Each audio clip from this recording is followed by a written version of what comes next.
దేవుని యొక్క అతి ఘనమైన నామమునకు స్తోత్రం కలుగునుగాక. ఈ ఉదయకాలము మీకందరికీ వందనాలు తెలియచేస్తున్నాను. ఎలా ఉన్నారండి? అందరూ బాగున్నారా? ప్రతిదినము మీ కొరకు, మీ కుటుంబాల కొరకు మేము ప్రార్థన చేస్తున్నాం. అలాగే ఎంతో మంది దైవజనులు ఉన్నారు. ప్రతి వారి కొరకు, వారి పరిచర్యల కొరకు ప్రతిదినము మేము ప్రార్థన చేస్తున్నాం. ప్రతిరోజు మీరందరూ కూడా దేవుని స్తుతించాలని, దేవుని సన్నిధిలో మీ కుటుంబాలతో సంతోషించాలని ఎంతగానో మీ కొరకు ప్రార్థన చేస్తున్నాం. ఈ దినము మిమ్మలను బలపరచు దేవుని మాట.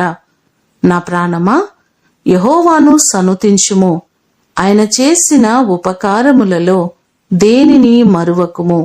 కీర్తనలు 103వ కీర్తన 2వ చరణం. దావీదు భక్తుడు ప్రతి క్షణము దేవుణ్ణి స్తుతిస్తూ ఆయన చేసిన మేలులకు, ఉపకారములకు ఆయనకు కృతజ్ఞతలు చెల్లిస్తున్నట్లుగా ఈ భాగము మనకు కనబడుతుంది.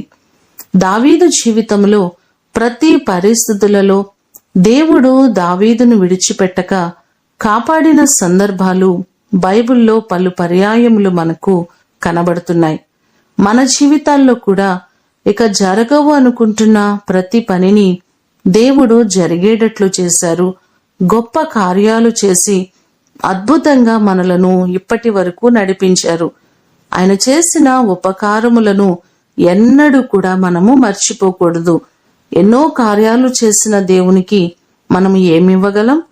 కీర్తనలు 116వ కీర్తన 12వ చరణంలో చూస్తే, యెహోవా నాకు చేసిన ఉపకారములన్నిటికీ నేనాయనకేమి చెల్లించుదును అని భక్తుడు చెప్పినట్లుగా ఆయన చేసిన మేలులకు, ఉపకారములకు మనము ఏమీ ఇవ్వలేము. కానీ కృతజ్ఞత నిండిన హృదయముతో నిత్యము ఆయనను స్తుతించ బద్దులమయ్యున్నాము.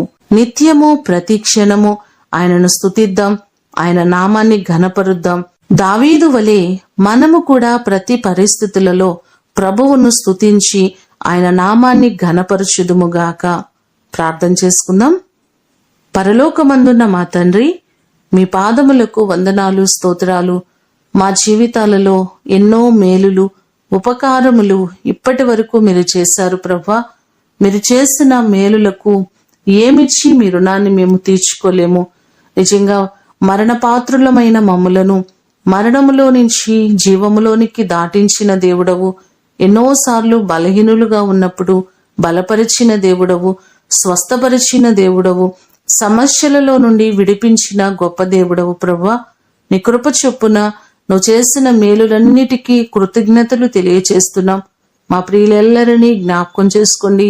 నీ సన్నిధి, నీ ప్రసన్నత, నీ అభిషేకము ఈ దినమంతా కూడా మీరు మాకు అనుగ్రహించమని యేసు అతి ఘనమైన నామమున అడిగి వేడుకొని పొందియున్నాము తండ్రి. ఆమేన్. దేవుడు మిమ్ములను దీవించునుగాక.